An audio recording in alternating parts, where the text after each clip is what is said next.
Mark Gold, thank you so much for your time to speak with me today on the Real Clear Values podcast. Hey, it's my pleasure. It's fun too. Good stuff. Mark, you have been researching drugs of abuse for some time. So how long has it been now? And what was the draw for you to get into this area?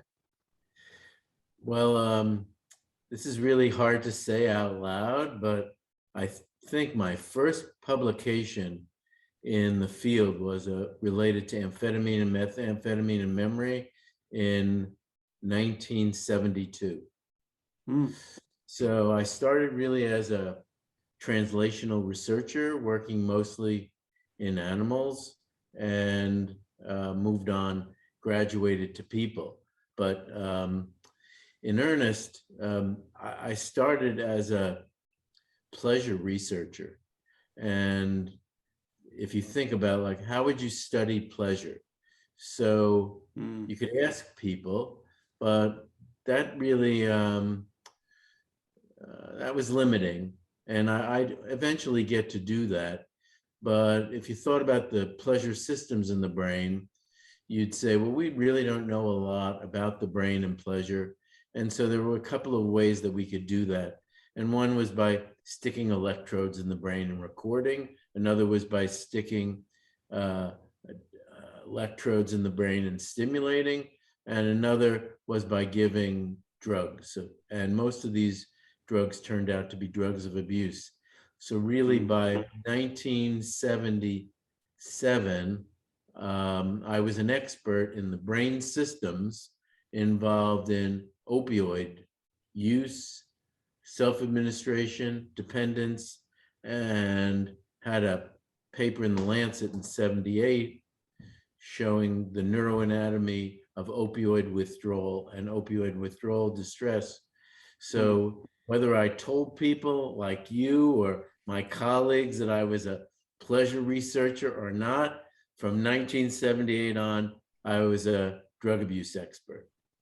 Very interesting. That's such an interesting journey that you talk about there in terms of looking at pleasure. I did a TEDx talk last year that was very much relating to pleasure and what I call my own kind of journey out of the hedonism trap, as I termed it, because it very much was that thing, and it didn't necessarily involve drugs, but like you say, pleasure is quite complex in relation to the brain because there are all sorts of different things that can bring about pleasure, and some of them can be addictive besides the drugs. So it is quite an interesting area, and I'm sure you found that there was quite a crossover with philosophy as well when you were doing your research. I did, and just to pick up on your theme, when we think about drugs of abuse or we think about depression, and I tend to think about them together, but for the minute, let's just say drugs of abuse. Drugs of abuse cause pleasureful state initially, and then, however peculiar this is, with continued use, the same dose, the same drug, rather than causing pleasure, causes break even. And then over time, the same drug, the same person, the drug causes anhedonia, or you brought up hedonism, hedonic effects. So a lack of appreciation of pleasure. And that was a kind of a very important observation of mine, and studies in the 80s on cocaine. Repeated doses of cocaine, however peculiar this is, stop producing pleasure, produce repeat use, but over time produce depression and anhedonia, the absence of being able to experience pleasure. And that's really how we threw dopamine into the field. And that I had a paper in 84, 85, the so-called dopamine hypothesis. But it is very important because most people, when they think about addictive disorders, think, well, gee, if we treat withdrawal, we'll treat with addiction. And actually, you can eliminate withdrawal in animals, and animals still hit the bar for the drugs of abuse. And if you detox someone, like anybody who's addicted to any drug or behavioral addiction, if they stop that, what they may get over the withdrawal effects pretty quickly, but the prolonged effect is depression and anhedonia. And people tend to report after they even stop coffee or stop heroin or stop any other pain medicine, that they're left with a feeling that the world just isn't right. It's dark and grim, and they're sad, and they can't experience pleasure. And I'll riff on this for a second because I'm really interested in this. But when people are like post addiction, let's say they went to rehab or they detoxed or they're treated, one thing they report is that to experience pleasure post addiction, like the brain's been trained to get pleasure from drugs, they stop that. Now it turns out to get the same kind of pleasure that they got before drug use, they might have to have extreme behavior. Eminem might be an example. Extreme physical exercise, kind of like a Navy SEAL or hand-to-hand combat. His physical exercise workout is extreme. Or people will say, you know, I just decided to get into mountain climbing or jumping from airplanes and parachuting, like very extreme. And then the same would come post drug addiction. We see lots of gambling problems, sexual compulsivity, overeating, and it's all really an attempt to get pleasure out of a brain that's been challenged and often compromised by the drug experience. Really interesting thoughts there, Mark. And it makes me think actually of Norman Doidge's book that I read, The Brain That Changes Itself, regarding neuroplasticity. And there's a chapter in there particularly which is interesting in relation to pornography and addiction to pornography, and how actually people don't just stay at the same level of pornography. They end up thinking, okay, well, I need something harder. And they get into a situation, into a state where they develop these habits that are of viewing pornography that's harder and harder and harder, more obscene and repulsive, that they actually feel shame in themselves for being addicted to this. But this is really the way that the brain works in terms of looking for that novelty feature, isn't it? Yes, that all those are really great points. And we see this today with changes with cannabis. So, in the 60s, cannabis might have been 0.5% THC. It was so weak that many of my colleagues in research used to do experiments comparing holding your breath to smoking cannabis. I mean, like there was an active question as to whether you could ever become dependent on cannabis. However, that's no longer a question because the percent THC has risen, and that would be like your pornography analogy. You go from 0.5 to 1% to 2%, and now you can, with various preparations available, you can get 15, 20% THC. Well, at that level, animals will self-administer THC. People will vape THC. People will smoke cannabis every day or 4-5 times a week. And we can give them a cannabinoid antagonist, which now exists, one of the obesity medicines that failed, but it's used in animals. And you can provoke cannabis withdrawal, just like you can give an opioid using person naloxone and provoke opioid withdrawal. So there was an old ad in the United States. I don't know if you saw it in the UK, but it was like, don't mess with Mother Nature. It was trying to get people to like not choose margarine over butter, like stick with the natural, because once you insert these high potency novel products, you're off to the races. Mm, mm. Very interesting. In terms of trends, Mark, what sort of trends? Because I got your book. I first came across your work when I got hold of the book Cocaine on Drugs of Abuse, and you wrote that you published that was published in 1993. So you're writing in there about Escobar and people in Colombia and Mexico getting cocaine into the United States, and there are all sorts of different trends then. So what were the trends in drug use then, and the impacts on society, and how have they changed over time in the course of your research?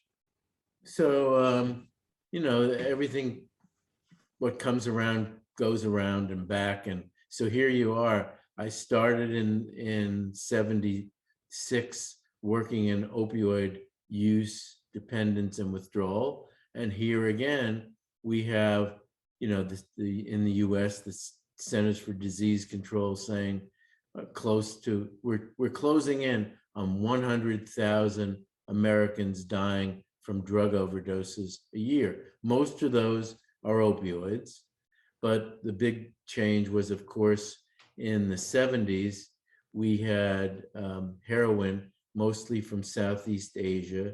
It tended to be weaker. And now we can hardly even find heroin on the streets in the US. It's mostly been replaced by fentanyls. And so you'd have, we in the United States, we went from prescription opioid epidemic to a heroin epidemic to heroin plus fentanyl, and now it's pretty much fentanyl on the street. It's so while the drug may have changed, the name of it and its potency, certainly consistent with what you just said, has increased. The disease is the same. It's chronic, it's often fatal, it's relapsing, and it does show you the limitations of treatment. So for opioid use disorder, we have an antidote for overdose, naloxone or Narcan. Well, to be honest, if it was so great, we wouldn't have 100,000 Americans dying. It's in widespread use. People have it. Our assumption here in the States has been somehow that the opioid users should carry naloxone. And honestly, it's pretty hard to rescue yourself when you're the one overdosing.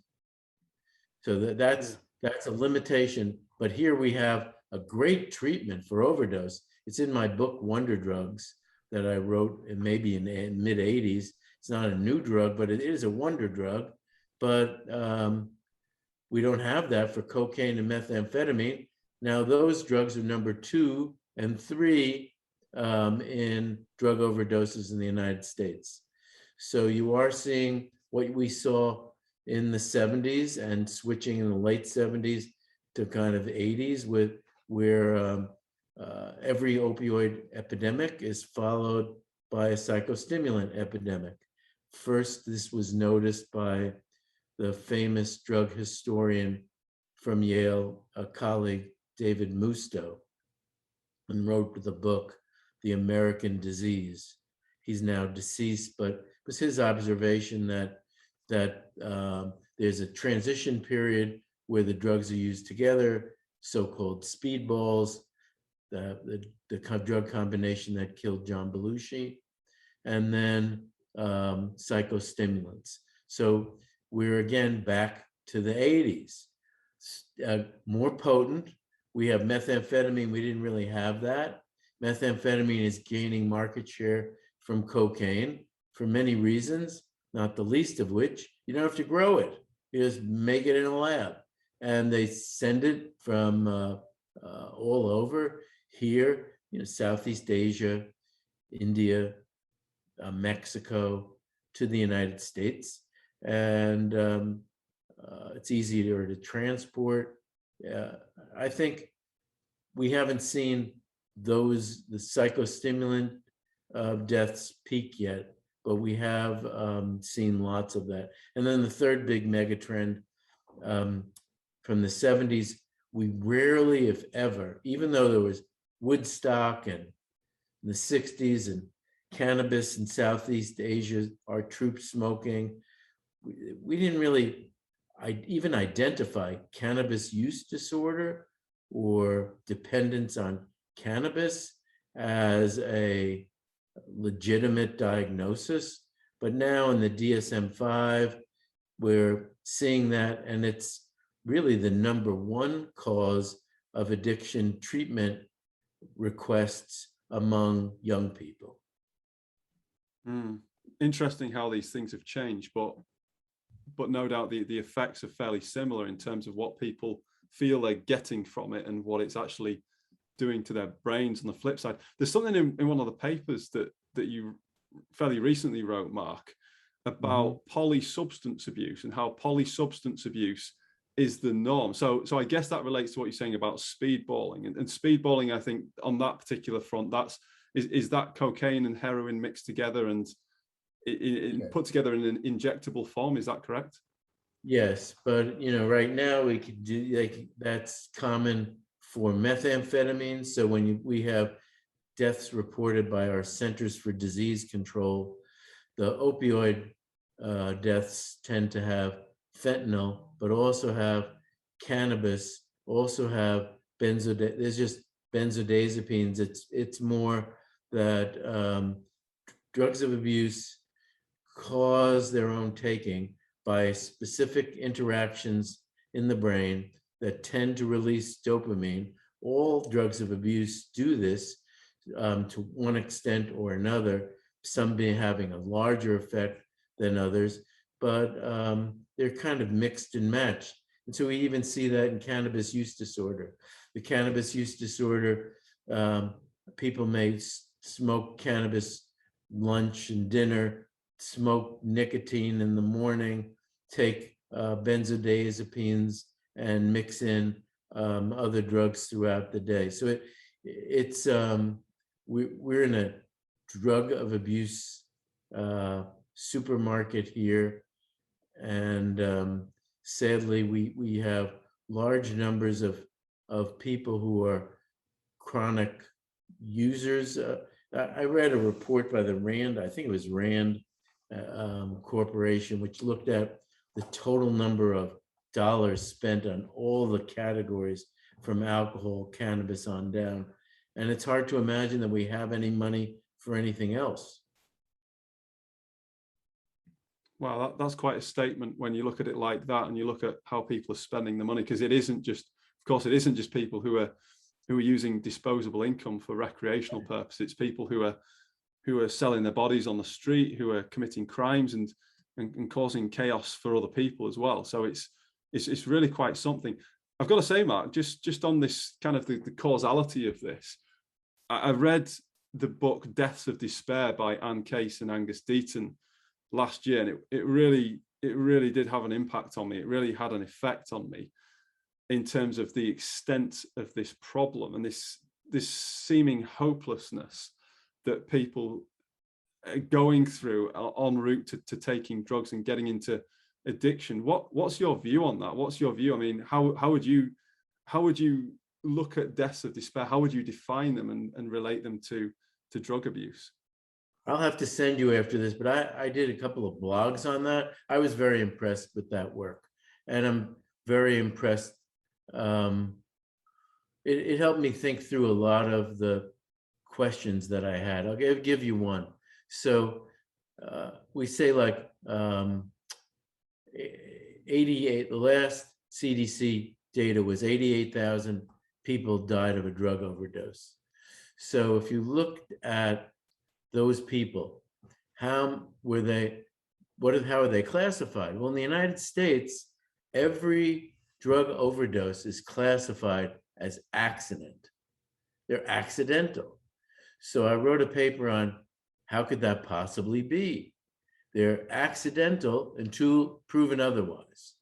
But if you then look at interviews with people who've overdosed, and there are interviews with survivors of overdose done by the Harvard group at McLean Hospital in Boston, and over 50% of them said, no, they either wanted to die or wouldn't have been disappointed if they did die. So it was more active suicidal, and maybe that was 20 some odd percent, and then those passively suicidal or wished to die or maybe didn't wish to wake up. So some of these overdose deaths clearly are not accidents. They're Russian roulette plus death by drug-related suicide. The second is, what is it in the environment that's depressogenic, that's causing so much despair? And this is more complicated. I'm a basic scientist. I'm not a philosopher. But clearly, there are countries that have more of this and countries that have less of this. If you look at those countries, you know, people are always talking about which Scandinavian country is the happiest. I don't know, but I do know in the United States, between psychiatric problems and drug abuse problems, it's hard to find very many people with no problems. We have eating disorders increasing. Today's report, doubling in men. We have gambling becoming pathological. We have pornography becoming sexual compulsivity. We've got cannabis smoking 10-year-olds and cannabis use disorder presentations for psychiatric and addiction treatment as teenagers. It's very, very challenging, but I think at a core of it is just a existential despair of life in the modern age as we wait for computers or something else to replace us. That's really quite interesting how you say it like that, Mark, because I appreciate, I don't want to pull you too far out of your lane, because you've you've just reminded me kind of where you sit on this in terms of your expertise.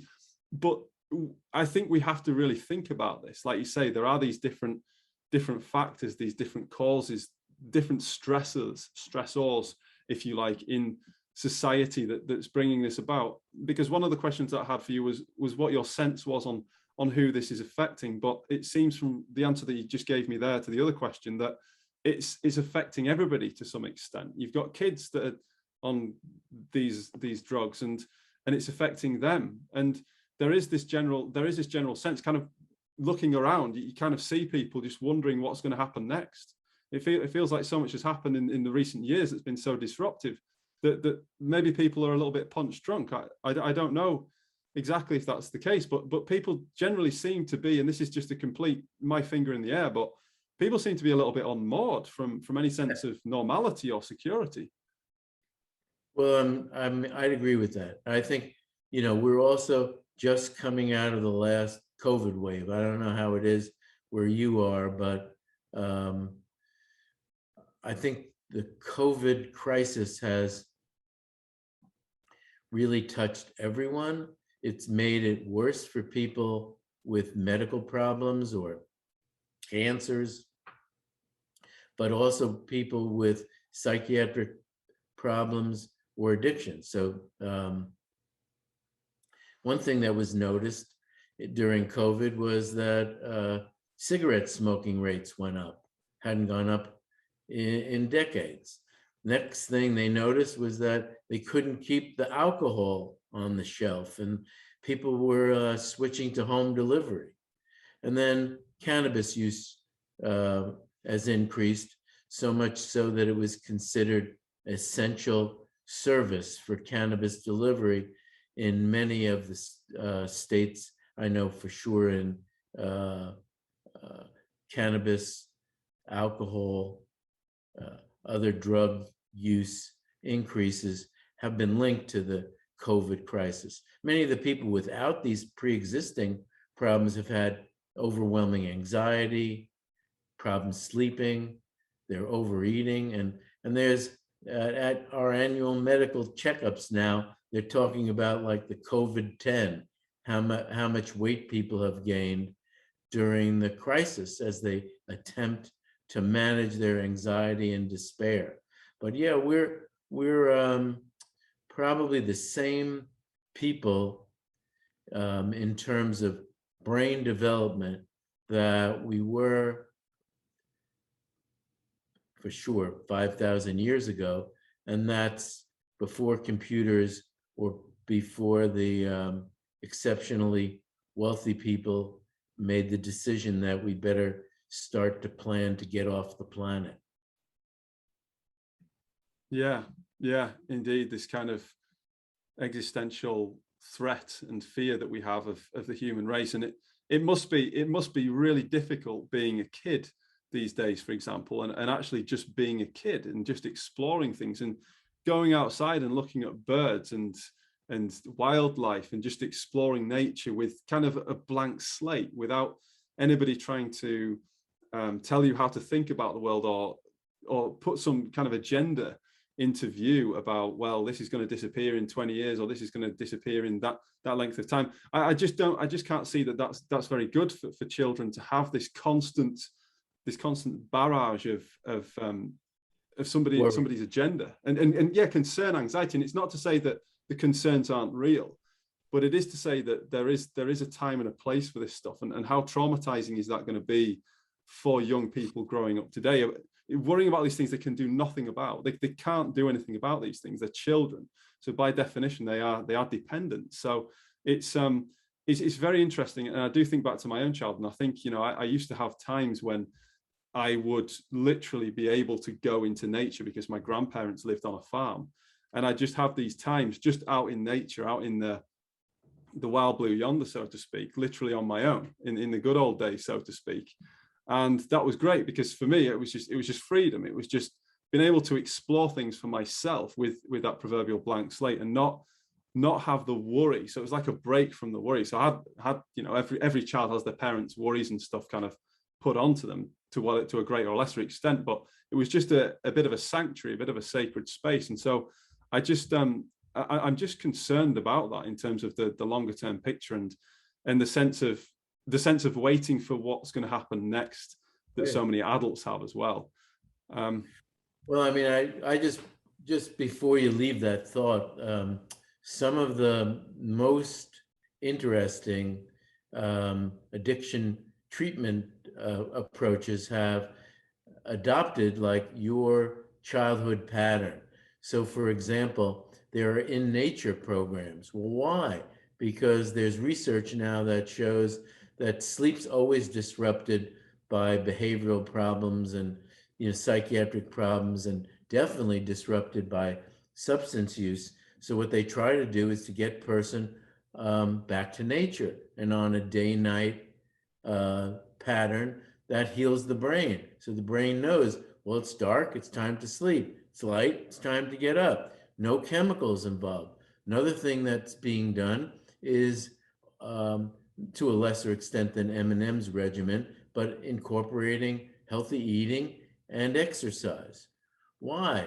Because the exercise has regenerative effects on the brain and could actually heal the brain's pleasure system, where we don't have approaches like that. So I do think, while you may look romantically and with great, you know, if you had a good childhood, it's really good, and you can look back on it. But many of the things that were core and essential features of that childhood are just lost in modern life. We have fake lights. We have we have fake food. We have, in fact, fake online existences, and maybe there's a trend to even make that even more peculiar by having us live as avatars in a new online universe. Yeah, that's a great point. That point about living as avatars. I feel that to an extent myself, and I have felt it over the past 18 months plus now in terms of just being at work, and I'm usually traveling around and speaking with people and meeting with people face to face, and that's been one of my favorite parts of the job that I've had for the past 8 years. But that's gone now, and it's just not replicated sufficiently for me to give an equivalent experience online on Zoom and these other video conferencing technologies, which are great. They're fantastic because they mean that the world can keep turning round and people can still get things done, but it's so transactional. It's not the same as being in the flesh with somebody and just having a chat, just looking out the window with somebody else. Oh, look at that bird, or look at that, whatever it is, just these observational exchanges that are made, and people kind of connect on these things in serendipitous ways, and it can't all be planned for in this rational way. We give rationality way too much credit in terms of our interactions. We're not entirely rational. We're very emotional, and we need to feel that somebody actually cares about us just because of who we are, not because, oh, I'm gonna buy this from him, or he's gonna do this for me, or she's gonna do that for me. So it's very interesting. You've touched on something already, Mark, that I want to talk to you about, because we've already talked a little bit about how substance abuse, and you write this in one of your papers about how polysubstance abuse is the norm and it wreaks havoc on the brain systems. So you've talked a little bit about healing, and one of my questions was going to be, is healing possible? Now, you've alluded to that already, so I imagine that your answer is yes. So how can we best facilitate that? What's the hope for people who might be in these dark places? Can they heal, and how do they go about it? How do they start the process? This is something that if I'm in a room with my colleagues who've worked in the field this long, that would not be established science. And we don't even have a shared language. So I'll give you an example. For someone with an opioid use disorder, they're dependent on heroin or pain medicines or fentanyl. What is the expectation for their treatment and recovery? So to answer your question, for them, our field looks at it as we should treat them, and the treatment outcomes that we would consider good are alive, not overdosing, and not going to the emergency room with a variety of medical problems. We don't have an outcome measure for return to pre-drug functioning, or return to the person that you were before you started to use drugs. Wow. To me, that's a very key point. Now, COVID outcomes like cured, and we have long haul COVID, and we have death. But for substance use disorders, the return to premorbid function has been elusive and become almost controversial because it's not attainable.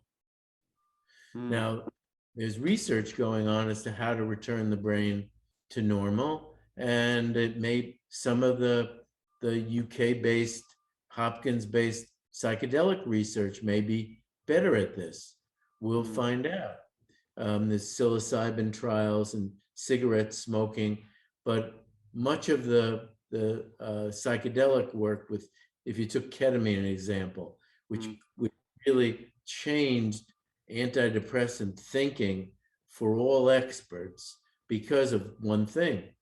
The person could have a change in their mood and interest in suicide in one dose.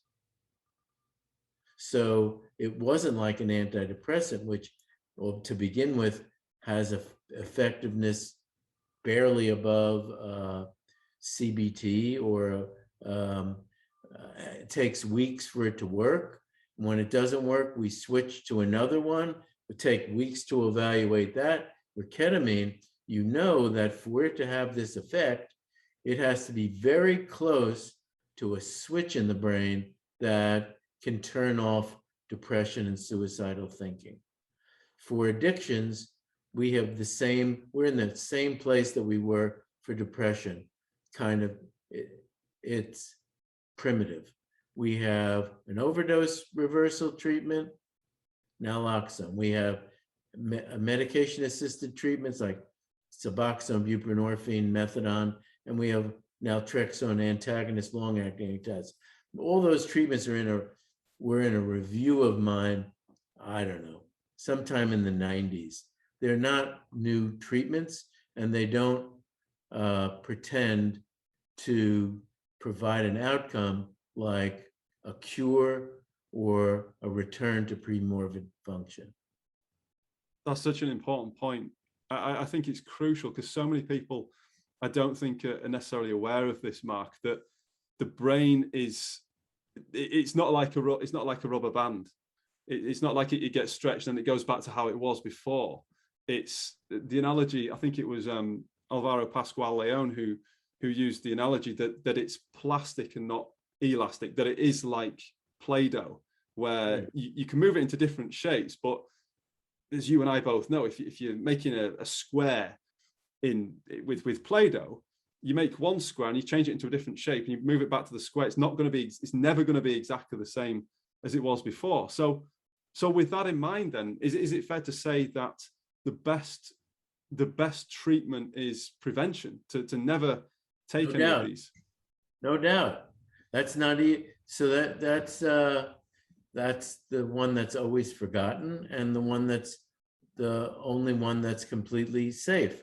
But in many ways, it's ridiculed because use and experimentation have been considered part of being an American. Wow, that's really interesting when you look at it like that, because everybody's talking about expression and freedom and be you and you do you and you express yourself how you want to do, but there are real consequences to this. This isn't just fooling around. This isn't just being a kid and then you grow up and decide, oh well, I'm going to like erase all of that. There's no delete button on any of this stuff. This is stuff that has a real lasting impact. So do you think that people are missing a trick there in that attitude? Well, I mean, you brought up the deaths of despair. So if you just look at the data, it's really the first time in the United States anyway, our life expectancy is going down. Our quality of life on the quality of life ratings are going down. We have major cities with food insecurity and violence, and we're not in a good place. And while it's hard to say what 1 or 6 things are involved, you know that we're not improving things by just ignoring prevention. Prevention's safe, always effective, and it would apply to infectious diseases as well as obesity, as well as substance use disorders, as well as just gratitude and having a point of view that is more consistent with a positive general outlook. So simple yet so powerful, isn't it? It really is. It amazes me, these principles and these practices like gratitude and having a positive outlook. And it strikes me that part of this, I mean, you talk about the world that we're in and the situation that we're in. Yes, there are real challenges and people really do suffer, but there are people who are not necessarily suffering financially, who are going through deaths of despair, who are dying deaths of despair, and who are experiencing that from family members and from friends, and they're not necessarily poor. They might be in the working class, but then they're not lacking for money. And I just wonder if part of the problem part of the stimulus, part of the despair which leads down this track is about expectations and the kind of comparison between my life and who I am versus you, and this idea of status as well. I just wonder that it's just a thought that I have, and there's so much marketing that goes on, and we're marketed to all the time about how our lives should be and what we deserve. And we have, there are fairly mainstream premium products, and if people don't have these things, or they don't fit into what's seen as the premium lifestyle, then if they don't have a clear sense of who they are, a strong sense of identity, and they're not rooted in something that's greater than themselves, it seems like it's quite difficult for them to avoid feeling inferior if they just take in all the messages that they get from the world that we live in, and don't filter those things and don't sort them and make sense of them. Well, I mean, I'd say even the wealthiest would be vulnerable to what you just described. As it used to be outrageous enough to have your own plane, and now we have a competition for space travel. But I mean, it's kind of like you have a rat in a lab and you give them a steak. Believe me, they'll eat the whole steak. There'll be nothing else going on in their environment. So it's mostly that our brain, I think, is wired toward a time where everything was scarce, and the drivers of acquisition and consumption are hardwired and highly reinforced, and is very, very difficult to control. It certainly is. Like you say, it's that hard wiring, isn't it? And then things change in the brain all the time, irrespective of whether we're taking drugs or not. Just our repeated experience change our brains. It's going to change whether we like it or not, isn't it? Yeah, I mean, I think the COVID experience will have changed this whole generation. There's no way that you forget that. Just like people who lived through World War I or II or the Depression have lasting legacies. But I just think you're right to look at the big picture and say, well, let's add them all up. I mean, of course we need universal psychiatric coverage in the United States, because most everyone has one or another psychiatric problem that should be addressed before it festers in the United States. And that's been used as somehow shorthand for dysfunctional society, but maybe it's just recognition of how complex the world is. That's been changes that have been going on or have been accelerated by drugs and poverty and homelessness and food insecurity and all sorts of other things. They need to be addressed. And it's good that we're addressing them rather than pretending that they don't exist. Yeah, that's absolutely crucial, isn't it? If we're going to actually solve problems, then we have to face up to them. We have to accept and recognize that they exist, and not let them just fester in those shadows until something really does explode, because these things do come to fruition. They do come to a head. Yeah, people think about it. It's not like we never had a drug problem in the United States, but we never had to face losing 100,000 people a year to drug overdoses. That doesn't even count the people who have drug dependencies or drug-related consequences from hepatitis C to HIV and poverty, sexually transmitted diseases and so forth. Wouldn't even count them. But, it's just so striking. Oh my gosh, 500,000 Americans died in the last 13 years of just overdose. Yeah, and when you put it like that, that's a lot of people. That fills a lot of football stadiums, both English football and American football. if you're looking at it on both of those scales. Mark, I've got to ask, if I was working with somebody as a mentor, because I have a mentoring business, I mentor people in relation to self-leadership and self-governance.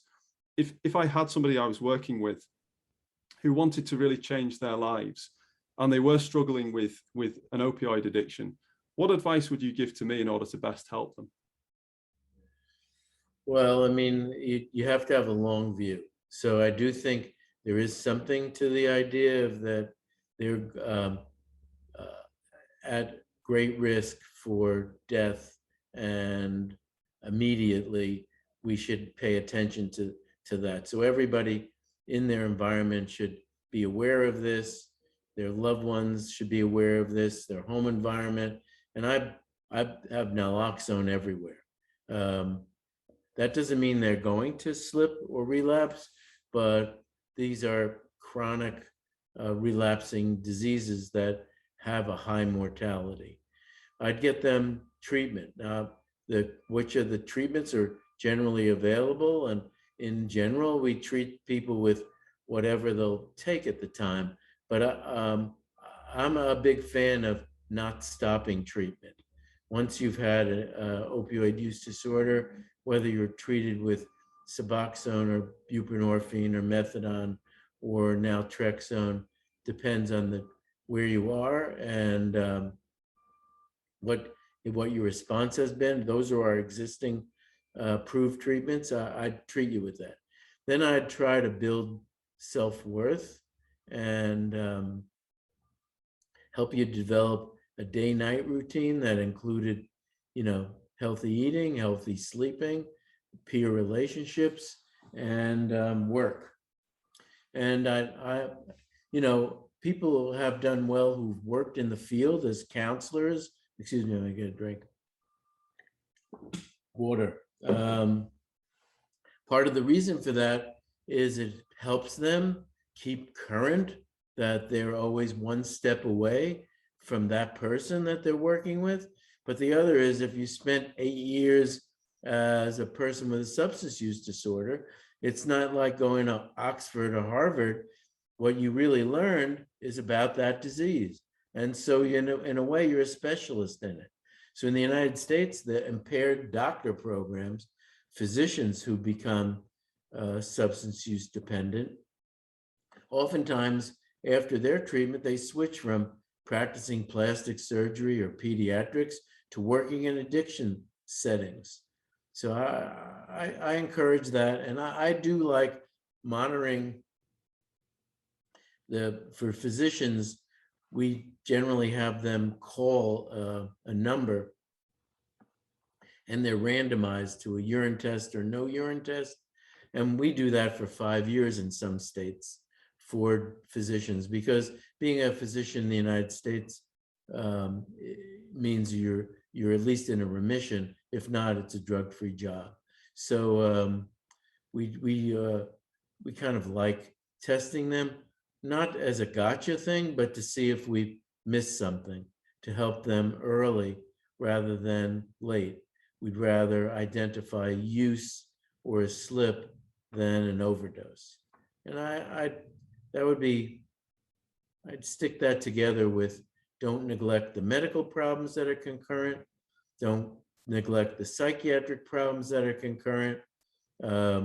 We've been starting to use in the United States transcranial magnetic stimulation in some of the stable post-addiction recovery programs with physical exercise, diet, and sleep-wake improvements. And we'll see over time, but full brain recovery may be possible as we understand brain recovery. But for right now, this is where we are.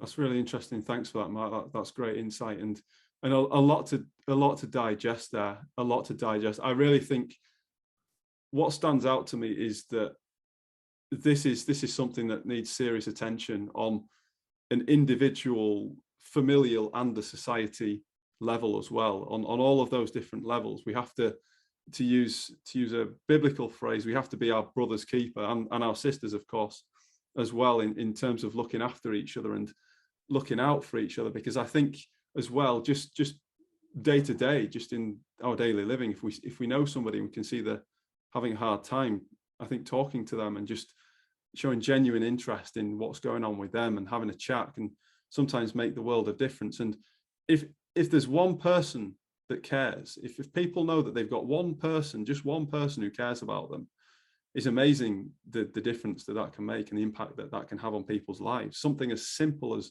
just one person who genuinely cares about them. I couldn't agree more.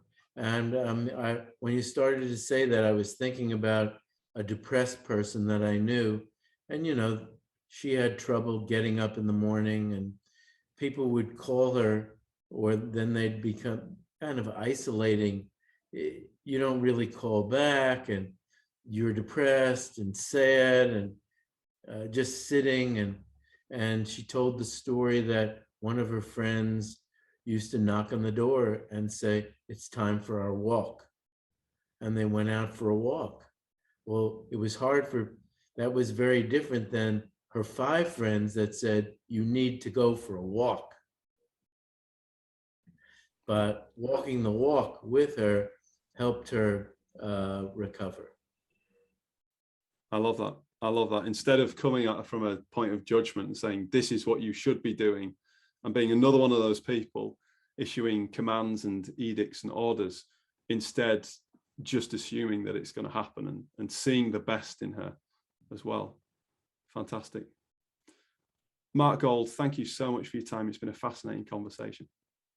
Thanks for reaching out to me, and I really appreciate it.